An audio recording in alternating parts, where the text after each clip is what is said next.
John, this kid's gonna play Lucius. Lucius sings Brutus a lullaby right before the final battle. I'm singing on stage. Just think of this as an investment, Mom, in my future as some kind of artist. He is an arrogant... I am Orson Welles! And every single one of you stands here as an adjunct to my vision.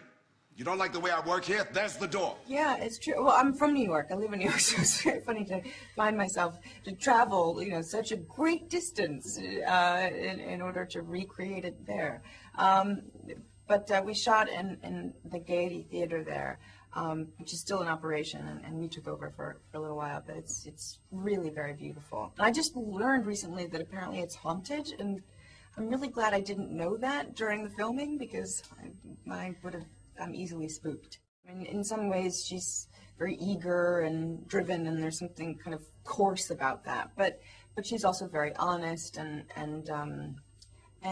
vulnerable. So you know, reconciling those two things was a little tricky, but also, you know, interesting.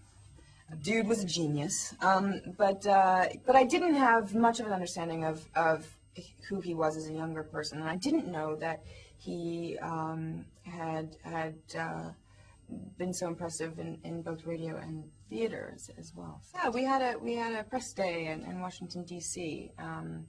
And worked with a nonprofit organization there called Americans for the Arts, and they advocate for art education in public school systems. So a worthy cause, and I think kind of related to this because Shakespeare's reference and Orson Welles' reference, and it could potentially be used as an educational tool. Gotta be one of those magic nights tonight. Can you feel it? You've only known me for a week. You know, sometimes you remember a week for the rest of your life. Showtime.